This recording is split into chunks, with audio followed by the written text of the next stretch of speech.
ग्रंथराज श्रीमद् भगवद गीता यथारूप अध्याय 2 गीता का सार श्लोक संख्या 22।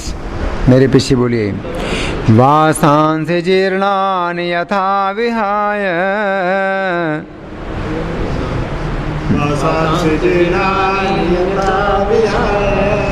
मैंने सोचा कोई है ही नहीं यहाँ, इतने लोग दिखाई दे रहे हैं लेकिन कोई बोल नहीं रहा। क्या बात है? सब लोग बोलेंगे मेरे पीछे। वासांसि जीर्णानि यथा विहाय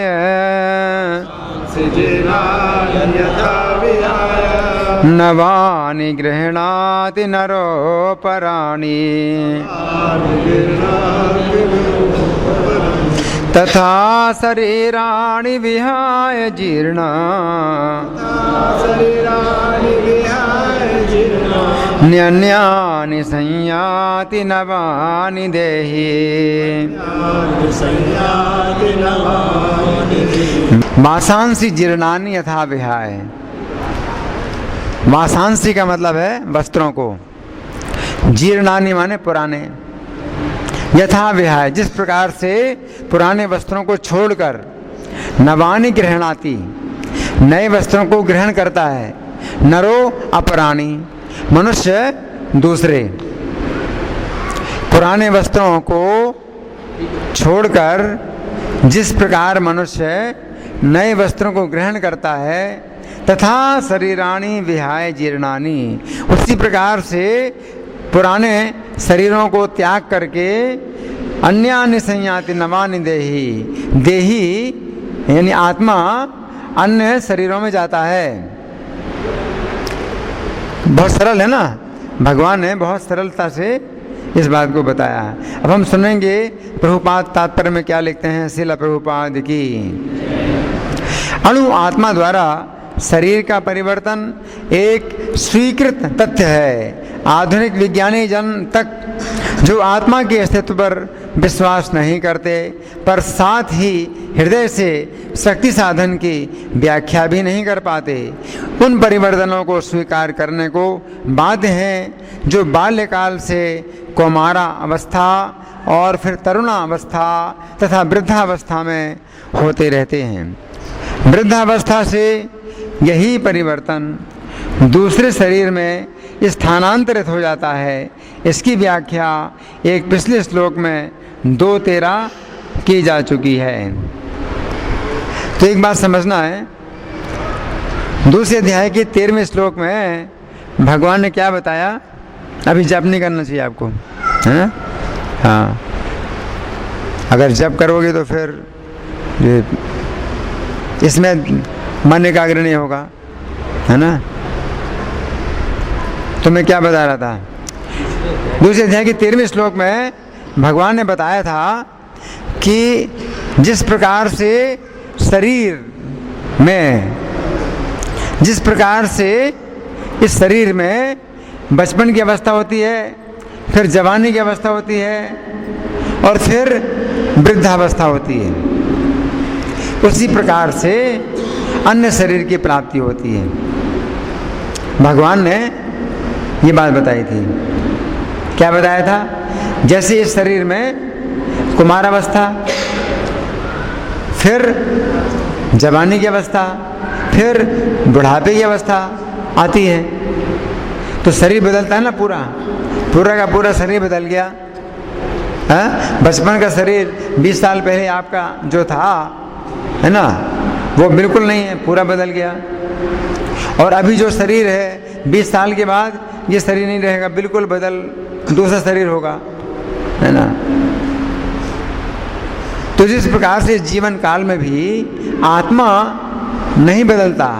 आप कहते हैं मैं वही हूँ, अब वही क्या है? सब कुछ बदल गया, पूरा का पूरा शरीर बदल गया, और आप क्या कहते हैं? मैं वही हूँ।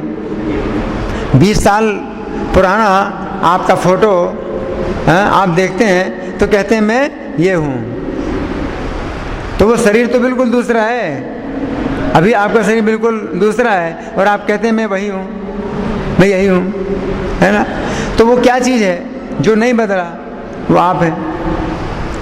तो जीवात्मा के जीवन काल में इस शरीर में जैसे परिवर्तन होते हैं, बचपन की अवस्था का शरीर अलग, जवानी की अवस्था का शरीर अलग, वृद्धावस्था का शरीर अलग, उसी प्रकार से अन्य शरीर की भी प्राप्ति होती है। धीरज तत्र न मोहयति, जो धीर पुरुष है इसमें भ्रमित नहीं होता। तो भगवान ने बड़ी सरलता से बताया है, लेकिन एक अंतर है इसमें, एक अंतर है। क्या अंतर है कि जब बचपन का जो शरीर है ये बदल करके जवान शरीर बनता है, उस समय जीव शरीर को नहीं छोड़ता, शरीर को जीव छोड़ता नहीं है। बचपन का जो शरीर है वही बदल करके जवानी का शरीर बन जाता है, लेकिन जीव शरीर में ही रहता है और शरीर बदलता है। उसी प्रकार से जवानी का जो शरीर होता है तो वो भी बदल करके बुढ़ापे का शरीर बन जाता है, लेकिन जीव तो शरीर नहीं छोड़ता। लेकिन अंत में बुढ़ापे के बाद जीव शरीर को छोड़ करके अन्य शरीर में जाता है, तो ये थोड़ा अंतर हुआ, ये थोड़ा अंतर हुआ ना। तो इसकी व्याख्या जो है, इसकी तुलना भगवान आज के श्लोक से कर रहे हैं वस्त्र के द्वारा, वस्त्र परिवर्तन। आप समझ रहे, जो बचपन का शरीर था और वही आप धारण किए हैं, और वही शरीर बदल करके जवानी का शरीर बन जाता है ना। लेकिन बुढ़ापे का शरीर जो है आप छोड़ करके दूसरे शरीर में जाते हैं, तो इसमें तो पूरा का पूरा शरीर आपने छोड़ दिया, फिर दूसरा शरीर ग्रहण किया, है ना। तो इसका जो उदाहरण है वो पूरा फिट नहीं बैठ रहा है इससे, बचपन के शरीर के और जवानी के शरीर में जो परिवर्तन है। तो उसके लिए भगवान ये उदाहरण दे रहे हैं जो पूरा फिट बैठ रहा है।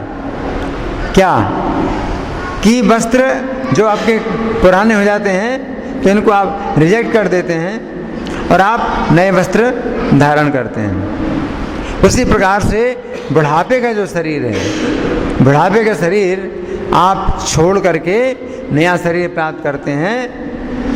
ये जो है उदाहरण बहुत फिट हो रहा है ना। तो आगे प्रभुपाद लिखते हैं, अणु आत्मा का दूसरे शरीर में स्थानांतरण परमात्मा की कृपा से संभव हो पाता है। परमात्मा अणु आत्मा की इच्छाओं की पूर्ति उसी तरह करते हैं जिस प्रकार एक मित्र दूसरे की इच्छा पूर्ति करता है। परमात्मा कैसे हैं? जीव के मित्र की तरह हैं, मित्र की तरह। जीव भगवान को छोड़ करके इस भौतिक जगत में सुख भोगने की आशा करता है, तो भगवान परमात्मा के रूप में जीव के मित्र बन जाते हैं। और परमात्मा जीव की इच्छाओं में सहयोग देते हैं। जीव की क्या इच्छा रही इस जीवन काल में, तो परमात्मा उनको नोट करते हैं और उसी के अनुसार दूसरा शरीर प्रदान करते हैं परमात्मा, है ना। तो ये परमात्मा की कृपा है। आगे प्रभुपाद लिखते हैं, मुंडक तथा श्वेताश्वतर उपनिषदों में आत्मा तथा परमात्मा की उपमा दो मित्र पक्षियों से दी गई है जो एक ही वृक्ष पर बैठे हैं। इनमें से एक पक्षी अणु आत्मा वृक्ष के फल को खा रहा है और दूसरा पक्षी कृष्ण अपने मित्र को देख रहा है। यद्यपि दोनों पक्षी समान गुण वाले हैं, दोनों पक्षी समान गुण वाले हैं। किस दृष्टि से? एक दृष्टि से समानता है जीवात्मा और परमात्मा में, और वो क्या है कि दोनों नित्य हैं और शरीर रूपी वृक्ष में दोनों बैठे हुए हैं। और शरीर के नष्ट होने से दोनों में से कोई नष्ट नहीं होता। इस दृष्टि से दोनों में समान है। आगे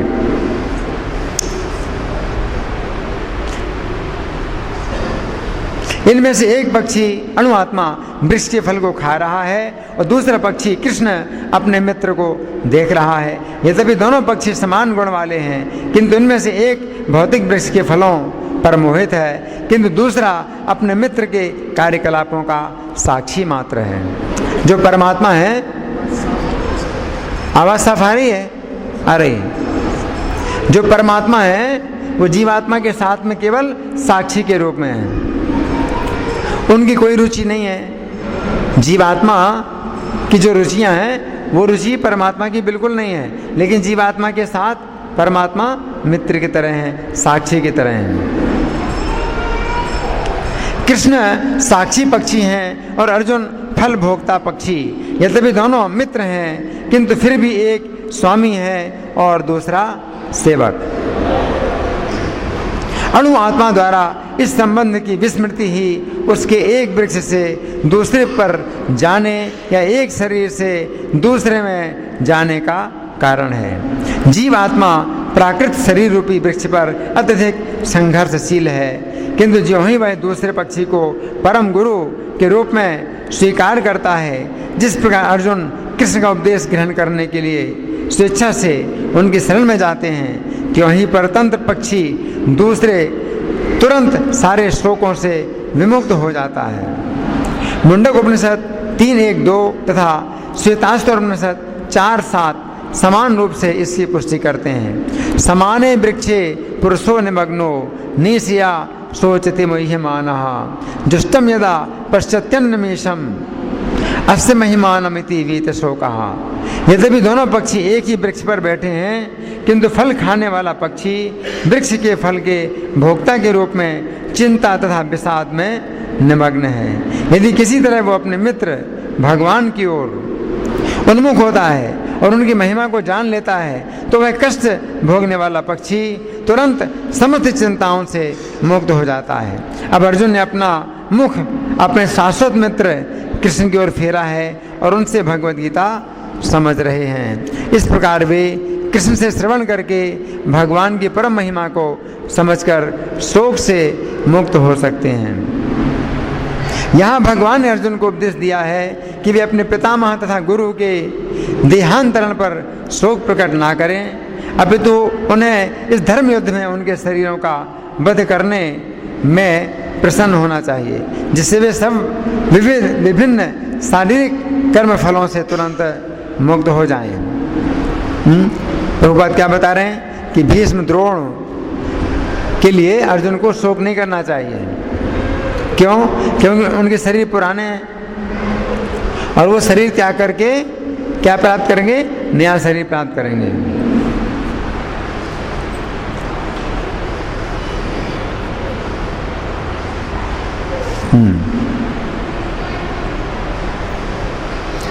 बलि वेदी पर या धर्म युद्ध में प्राणों को अर्पित करने वाला व्यक्ति तुरंत शारीरिक पापों से मुक्त हो जाता है और उच्च लोक को प्राप्त होता है। अतः अर्जुन का शोक करना युक्ति संगत नहीं है। यहाँ प्रभुपाद का तात्पर्य समाप्त हुआ और प्रभुपाद समझा रहे हैं, इस विषय में प्रकाश डाल रहे हैं कि शोक करने की बात नहीं है। शरीर के नष्ट होने पर हमें शोक नहीं करना चाहिए। जैसे आप अपनी इच्छा से ही पुराने कपड़े को त्याग देते हैं क्योंकि जीर्ण हो गया है, और जब नया शरीर आपका निश्चित हो जाता है तब आप पुराने शरीर को छोड़ते हैं। इस श्लोक पर श्री भगवान ने कहा नामक पुस्तक में हमने जो व्याख्या लिखी है उसमें से कुछ बातें मैं पढ़ के सुनाऊंगा। इतना समय नहीं है कि सभी बातें पढ़ के सुनाई जाएं, लेकिन इस पुस्तक में बहुत सी बातें हैं, उनमें से कुछ बातें मैं पढ़ के सुनाऊंगा।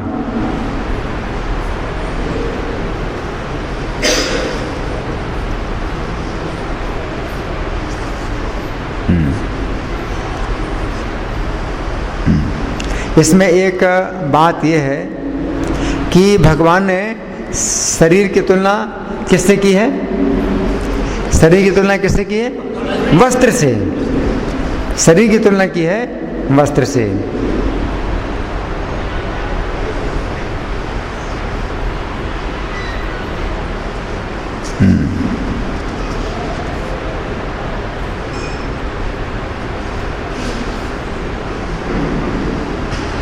तो सुनिए बड़े ध्यान से।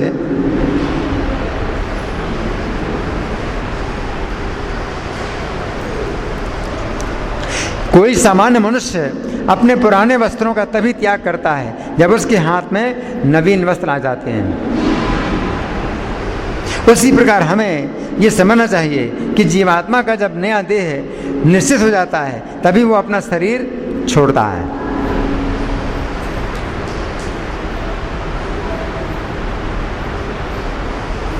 परंतु यहाँ पर एक बात समझनी होगी, कोई सामान्य व्यक्ति अपनी पसंद के अनुसार नए वस्त्र बनवाता है। सुना है सब लोग? कोई सामान्य व्यक्ति अपनी पसंद के अनुसार नए वस्त्र बनवाता है और जब ये नए वस्त्र उसे प्राप्त हो जाते हैं तभी वो पुराने वस्त्र त्यागता है। परंतु यहाँ पर जीवात्मा के लिए तो ऐसा नहीं है। कोई सामान्य जीव अपना अगला शरीर अपनी इच्छा के अनुसार निश्चित नहीं कर सकता। कपड़ा तो आप पहने हैं तो पुराना जब कपड़ा होता है तो पहले से आप कपड़ा सिलवाते हैं, है ना। और जब सिला कपड़ा आ गया आपके पास तब आप पुराने कपड़े को त्यागते हैं और नया कपड़ा पहनते हैं, है ना। लेकिन जीवात्मा के साथ ऐसा नहीं है, कपड़ा तो आप खुद ही बनवाते हैं ना, है ना। लेकिन जीवात्मा के साथ ऐसा नहीं है। कोई सामान्य जीव अपना अगला शरीर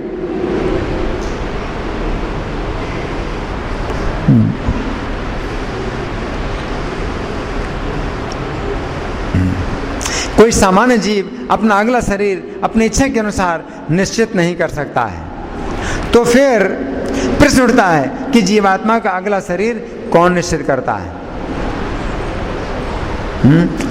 भगवान ने एक बात बताई कि जैसे आप पुराने वस्त्रों को त्याग करके नए वस्त्र धारण करते हैं, उसी प्रकार से जीवात्मा पुराने शरीर को त्याग कर नए शरीर धारण करता है। लेकिन एक अंतर अभी हम समझ रहे हैं, है ना, कि आप पुराने वस्त्र तभी त्यागते हैं जब आपने अपनी पसंद का नया वस्त्र बनवा लिया और बन करके तैयार हो गया, आपके पास आ गया तब, है ना। लेकिन जीव अपनी इच्छा के अनुसार अगला शरीर निश्चित नहीं कर सकता, है ना। तो फिर प्रश्न उठता है कि जीवात्मा का अगला शरीर कौन निश्चित करता है? कर्म। कर्म के अनुसार निश्चित करता है। नहीं, कोई करता है ना, कोई तो करता है, हाँ। प्रत्येक जीवात्मा के साथ श्री कृष्ण ने परमात्मा के रूप में अपना विस्तार किया है। ये परमात्मा प्रत्येक जीवात्मा के साथ उसके मित्र के समान अथवा पिता के समान कार्य करते हैं।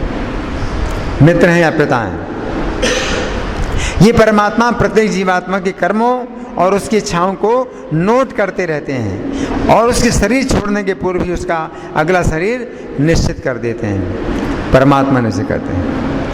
तो यहाँ पर एक अंतर यही है कि मनुष्य अपनी पसंद से शरीर वस्त्र बनवाता है और जब मिल जाता है वस्त्र तब पुराना वस्त्र छोड़ता है। लेकिन यहाँ पर अंतर है कि जीव खुद चुनाव नहीं कर सकता कि उसे अगला शरीर कौन सा चाहिए, है ना। परमात्मा उसका चुनाव करते हैं और परमात्मा अगला शरीर निश्चित करते हैं उसके कर्म और इच्छाओं के अनुसार। उसके कर्म कैसे हैं, उसकी इच्छाएं कैसी हैं।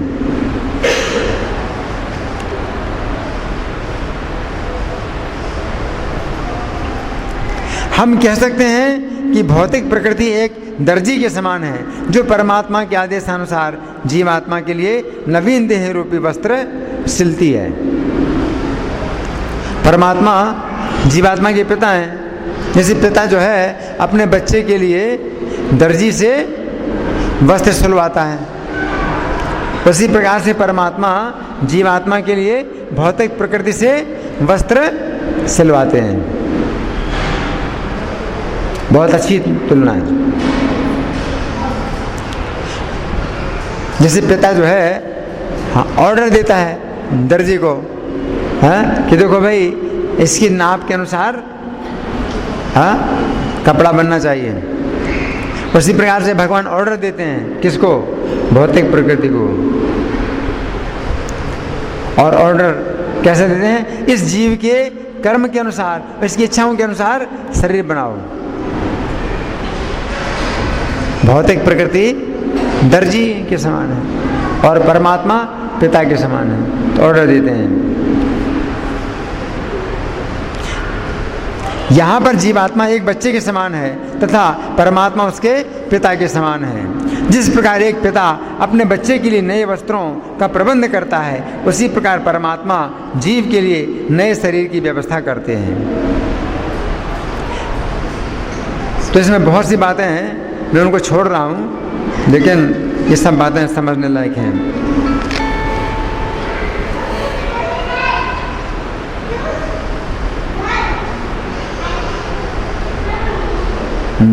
मैंने अपने मोबाइल को बंद कर दिया है। आपके पास जिनके पास मोबाइल है, मोबाइल को बंद कर दीजिए।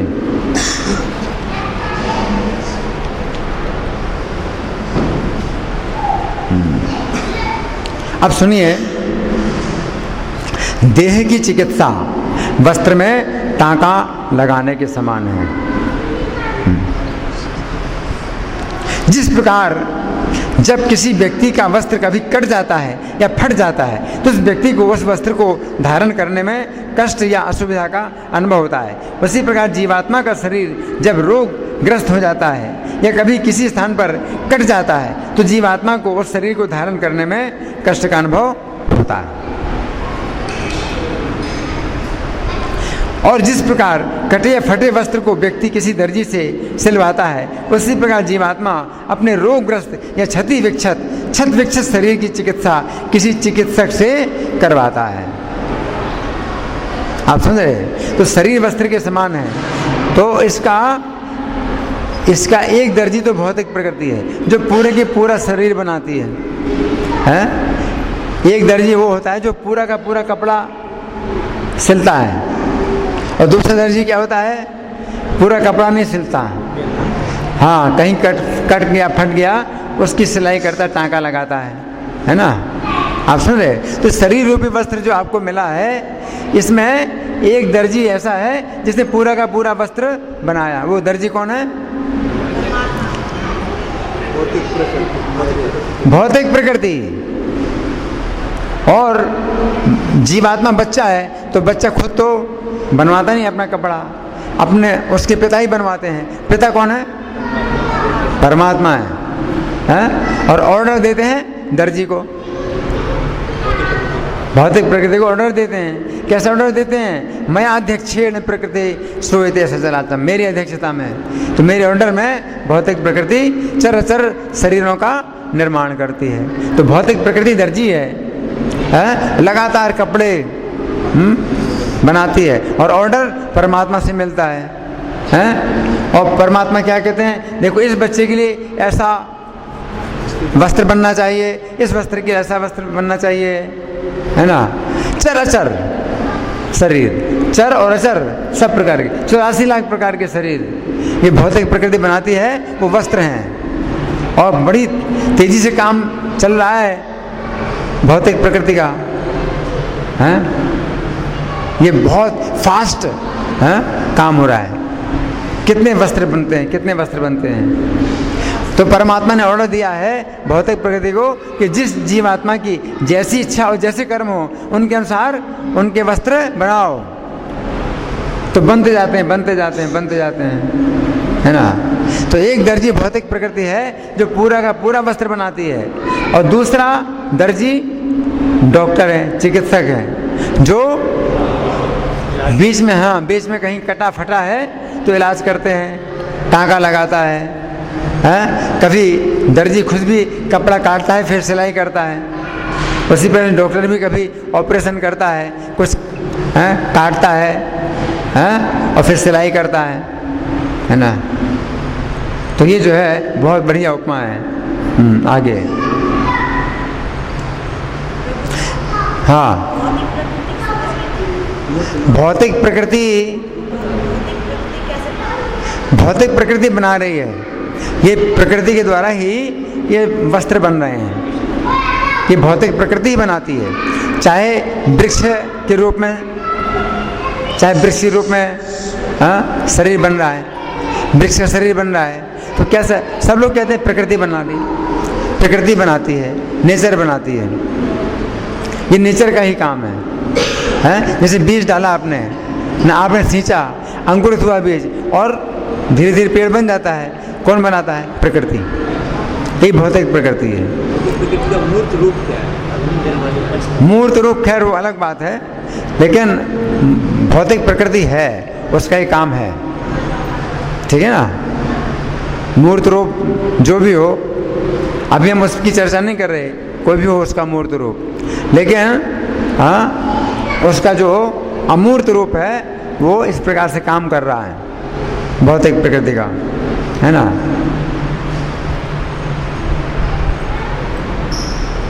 मनुष्य का शरीर बनता है? तो माता के गर्भ में जब पुरुष का वीर जाता है, तो रज और वीर का मिश्रण होता है। फिर कुछ दिनों में वो जो है एक बेर के आकार का रूप धारण करता है। फिर धीरे धीरे 1 महीने में सिर बनता है, 2 महीने में हाथ, पैर, उंगलियां ये बनते हैं। इस तरह से 9 महीने में पूरा शरीर बन जाता है। तो ये कौन बनाता है? प्रकृति।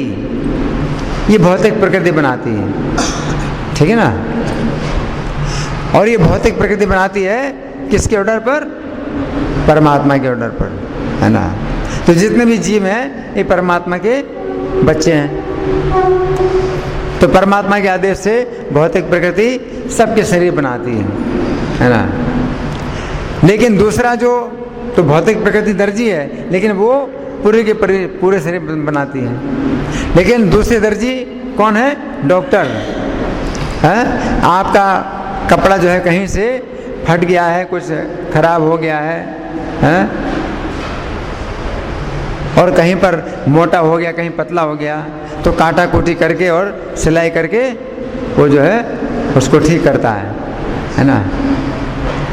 तो डॉक्टर जो है ये वो दर्जी हैं। वो पूरा कपड़ा नहीं बना सकता। कुछ दर्जी होते हैं भाई पूरा कपड़ा नहीं बना सकते, वो कहते हैं हम पूरा कपड़ा नहीं बना सकते, लेकिन हाँ आपके कुर्ता में कुछ जो है कुछ कट गया है, फट गया है, रफू कर देंगे, कुछ टाँका लगा देंगे, कुछ ये कर देंगे, तो ये काम करते हैं। तो ये डॉक्टर लोग जो है ये काम करते हैं। किसी का शरीर पूरा का पूरा शरीर नहीं बना सकते वो लोग, है ना। तो यहाँ पर हमने इस प्रकार से लिखा है, इस प्रकार हम शरीर की चिकित्सा करने वाले चिकित्सक की तुलना वस्त्र में टाँका लगाने वाले दर्जी से कर सकते हैं, तथा विभिन्न प्रकार की औषधियों की तुलना वस्त्र में टाँका लगाने में उपयोगी विभिन्न प्रकार के धागों से कर सकते हैं। अब जो दर्जी है तो उसके पास धागा भी तो होता है ना, धागा से ही वो टाँका लगाता है, रफू करता है। तो धागा क्या है? कई प्रकार की दवाइयाँ, कई प्रकार की दवाइयाँ डॉक्टर जो देता है तो उससे शरीर में जो है वो ठीक होता है, घाव ठीक होता है कुछ है, तो वो धागे की तरह है। कई प्रकार की जो दवाइयाँ हैं वो क्या है? धागे के समान है ना।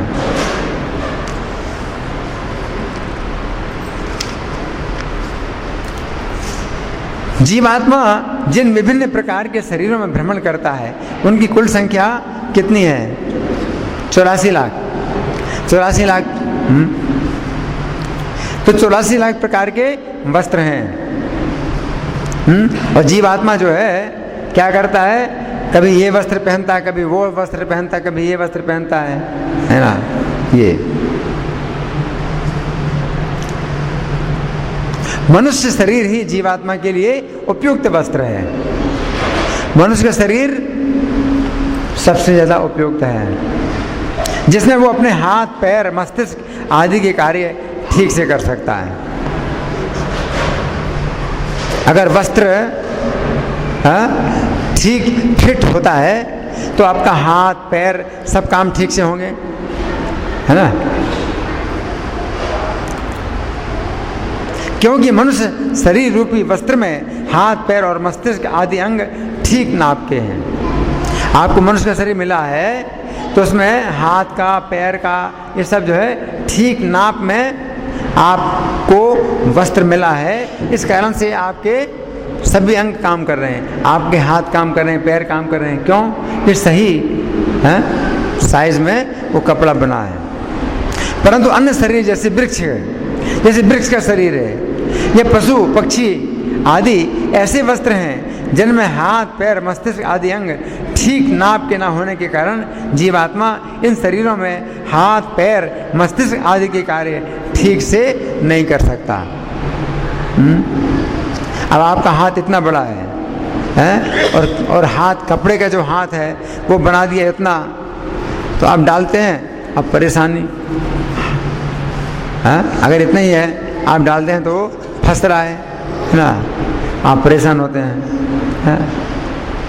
या कभी दो पैर हैं आपके और वो आपके पजामे उसने एक पैर बनाया और दोनों पैर जो है उसमें घुसेड़ दिए, अब आप परेशान हो गए, है ना।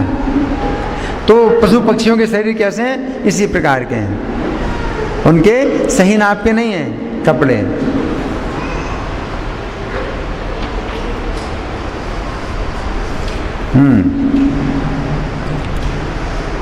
इसलिए पशु पक्षी के शरीर में जीवात्मा हाथ पैर मस्तिष्क आदि के कार्य ठीक से नहीं कर सकता, हाथ पैर मस्तिष्क के कार्य ठीक से नहीं कर सकता।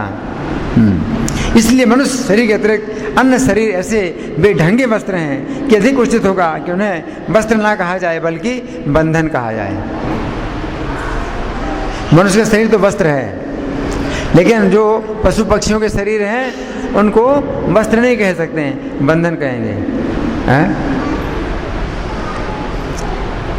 अगर वो ऐसा कपड़ा आपको मिल गया उसमें हाथ का जो है कोई निकल ही नहीं रहा, आपका हाथ ही नहीं निकल रहा है बाहर, अब उसी में जो है कपड़े में फंसा रहेगा आपका हाथ, आप हाथ का काम ही नहीं कर सकते, है ना। तो पशु पक्षियों के शरीर कैसे होते हैं? ऐसे ही हैं, वो हाथ का काम कर ही नहीं सकते, उन्हें मुंह से खाना पड़ता है, हाथ से कोई चीज़ पकड़ नहीं सकते, है ना। तो ये बेढंगे वस्त्र हैं। तो मनुष्य पशु पक्षियों के शरीर क्या है? एक बंधन है। अब वो वस्त्र आपका क्या हो गया? बंधन बन गया, आप बंध गए। अब आपका हाथ ही जो है निकल नहीं रहा है, पैर नहीं निकल रहा है ना। जैसे वृक्ष है तो वो देख भी नहीं सकता, है ना। जैसे कोई कपड़ा आपको मिल जाए, है ना, तो इसमें आपकी आँख ही ढक गई, अब क्या करें? तो वृक्ष का शरीर मिला है तो इसमें क्या है? वो देख भी नहीं सकता, है ना। और पैर ऐसे हो गए हैं कि चल भी नहीं सकता। अगर आपको ऐसा कपड़ा मिल जाए कि पैर ही बाहर नहीं निकल रहा है तो अब कैसे चलेंगे? नहीं चल सकते हैं। तो वृक्षों के शरीर ऐसे होते हैं, है ना। कहीं पर हाथ ही बाहर नहीं निकल रहा है ना, पशु पक्षी ऐसे हैं। और कहीं पर जो है हाथ बाहर निकल आया लेकिन आँख ढक दी, आँख का जो है उसमें छेद ही नहीं है तो दिखाई नहीं पड़ता है ना। तो ऐसे जो वस्त्र हैं ये बंधन के समान हैं।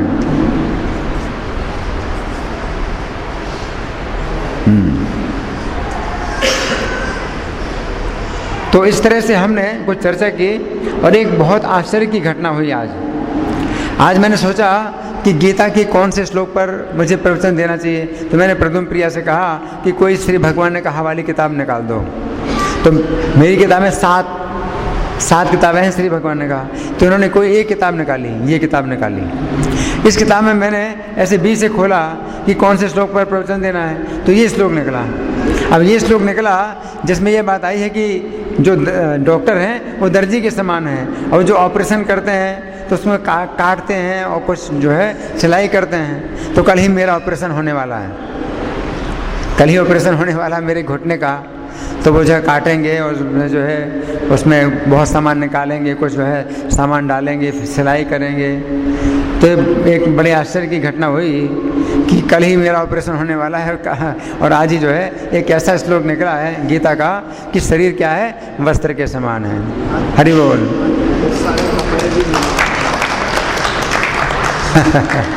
अब आप लोगों की ओर से कोई प्रश्न है या मैं प्रश्न करूं? हाँ जी।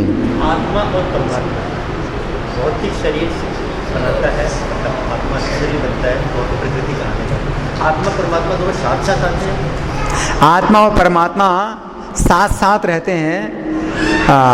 पक्षी, दो पक्षी एक वृक्ष में बैठे हैं तो शरीर की तुलना कभी कभी वृक्ष से की जाती है, और दो पक्षी जो है एक ही घोंसले में अगर रहें तो उसी प्रकार से इस शरीर रूपी वृक्ष में दो पक्षी हैं, जीवात्मा और परमात्मा, जो हृदय के घोंसले में रहते हैं।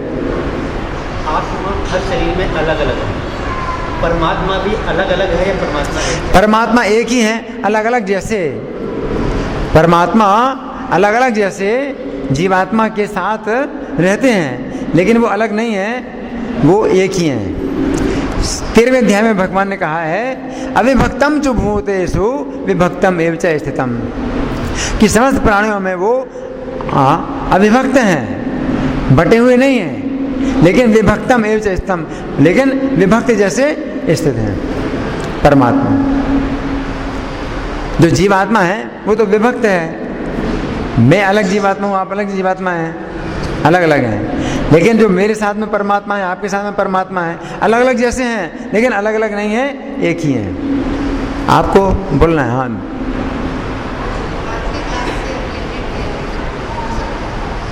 पहले कुछ और आज से संबंध। हाँ, जैसे मनुष्य का शरीर बन जाता है तो यमराज वो उसको लेके आते हैं, जीवात्मा को लेके आते हैं, तो उसको जो तकलीफ देते हैं दर्द को, जीवात्मा को तो फीलिंग नहीं करता, जीवात्मा को ही अनुभव होता है कष्ट का, तो जीवात्मा ही चेतन है।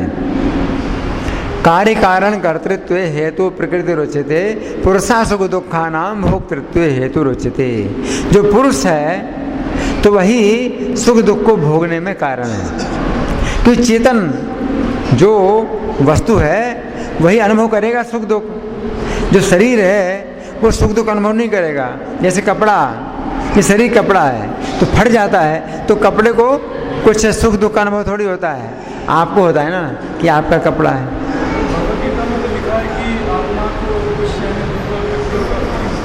आत्मा काटा नहीं जा सकता है। भगवान कहते हैं कि आत्मा ना तो काटा जा सकता है और ना छेदन किया जा सकता है, ना गलाया जा सकता है, ना जलाया जा सकता है।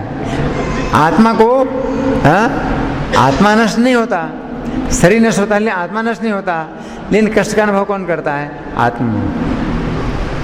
आत्मा की मृत्यु नहीं होती, मृत्यु शरीर की होती है, लेकिन शरीर की मृत्यु होने से कष्ट का अनुभव कौन करता है? आत्मा। क्योंकि बंधा हुआ है, आत्मा जो है शरीर से बंधा हुआ है, तो शरीर के बंधन के कारण शरीर का जन्म होता है तो आत्मा को कष्ट होता है। जन्म का कष्ट आत्मा को होता है, आत्मा का जन्म नहीं होता, लेकिन जन्म का कष्ट आत्मा को ही होता है। आत्मा का मरण नहीं होता, ये मरण का कष्ट आत्मा को ही होता है। ठीक है ना? लेकिन एक विधि है जिससे आत्मा को जन्म मरण का कष्ट नहीं होगा। भगवान कहते हैं गुणानेतान अतीत त्रियन देहि देह समझ भगवान जन्म मृत्यु जरा दुखैर विमुक्तो अमृतम अश्नुति। इसी शरीर में रहते हुए आत्मा जन्म मरण के कष्ट से छूट जाता है अगर गुणों से अतीत हो जाए। तो 3 गुण हैं भौतिक प्रकृति के, अगर हम 3 गुणों से ऊपर उठ जाएं तो जन्म मरण शरीर का होता भी है तो आत्मा को उससे कोई कष्ट नहीं होगा। हाँ जी, 3 गुण कौन से, कौन बताएगा? सत्वगुण, रजोगुण, तमोगुण। ये तो कौन नहीं जानता, सब कोई जानता है 3 गुण, है ना? अच्छा हाँ माता जी आप बोलिए।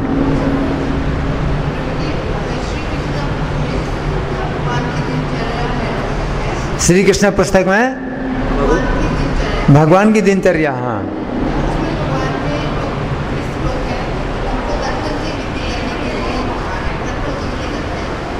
सुना नहीं पड़ा क्या?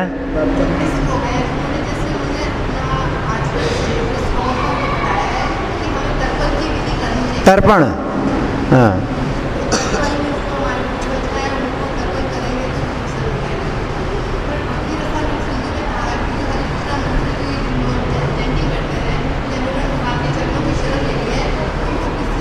हाँ, भगवान अगर तर्पण करते हैं या श्राद्ध करते हैं तो ये भगवान मनुष्य की लीला कर रहे हैं। भगवान सामान्य मनुष्य की लीला करते हैं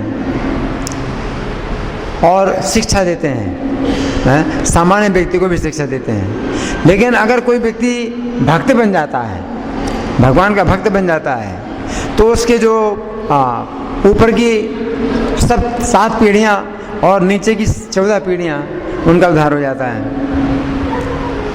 तो ये एक अलग बात है। अगर हम तर्पण करना चाहें, पितरों का श्राद्ध करना चाहें तो कर सकते हैं, उसमें कोई नुकसान नहीं है। लेकिन अगर ना करें तो कोई उसमें भी कोई नुकसान नहीं है, क्योंकि भक्त के जो 21 पीढ़ियों का उद्धार हो जाता है। तर्पण का मतलब ये होता है कि अगर आपके कोई जो पूर्वज हैं, अगर उनको प्रेत योनि प्राप्त हुई है तो आप तर्पण करते हैं तो उनको उससे कुछ सुख शांति मिलती है।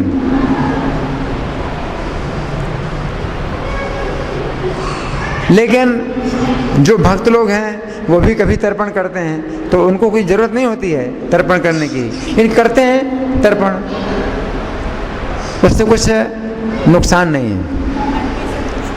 है। मन की संतुष्टि के लिए या जो लोक रीति चली आ रही है उसका पालन करने के लिए, पहले से कुछ ऐसी प्रथा चली आ रही है तो उसका पालन करने के लिए करते हैं। लेकिन वैसी आवश्यकता नहीं है, क्योंकि वो भक्त हैं तो उनकी भक्ति के द्वारा ही उनके जो 21 पीढ़ियाँ हैं उनका उद्धार हो जाता है।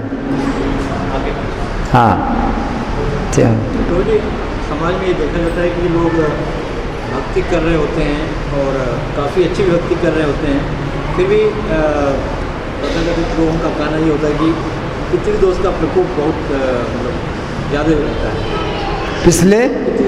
पितृदोष तो क्या ऐसी स्थिति में जो पितृतर्पण न करें, श्राद्ध न करें, तो ये दोष से कैसे निवारण होगा? क्योंकि हमारी स्टेज तो पता नहीं स्थिति अभी शुद्ध भक्ति की है नहीं, पता नहीं वो बंधन अभी लगेगा, किस स्टेज में कितना काम करेगा, तो हमारी क्या कैसे तुलना करें? भक्ति की जो विधि है ये शास्त्र साधु आचार्यों के द्वारा होती है। तो ये हमारा जो संघ है, हरे कृष्ण आंदोलन है, इसमें प्रशिक्षण दिया जाता है भक्ति करने का। 10 नाम अपराधों से बचा जाता है, तो हम लोग रोज़ 10 नाम अपराध बोलते हैं। तो अगर आप अपराधों से बच कर के अगर आप नाम लेते हैं तो आपकी बड़ी जल्दी उन्नति होती है, और उस उन्नति को आप स्वयं अनुभव करेंगे। आप स्वयं अनुभव करेंगे। जैसे आप भोजन खाते हैं तो आपको अनुभव होता है कि आपकी भूख कितनी मिट गई, मिटती जा रही है, और आगे भी आप जो है पुष्टि का अनुभव करेंगे, भूख भी मिटी है और साथ साथ आपके शरीर में बल भी आ रहा है। तो कोई आपको बताता नहीं, आपको खुद ही पता चलता है कि आपकी भूख मिट गई और आपके शरीर में बल आ रहा है। तो इसी प्रकार से जब हम भक्ति का अभ्यास करते हैं शास्त्र साधु आचार्य के अनुसार और अपराधों से बचने का प्रयास करते हैं, तो भक्ति में हमें वो बल मिलता है कि हमें अनुभव होता है कि हाँ, मैं कुछ अनुभव कर रहा हूँ और ये भौतिक संसार कष्टों का है, यहाँ मुझे सुखों की आशा नहीं करनी है। ठीक है ना? धन्यवाद। ग्रंथराज श्रीमद् भगवद गीता की जय। जगत गुरु शिला प्रभुपाद की जय।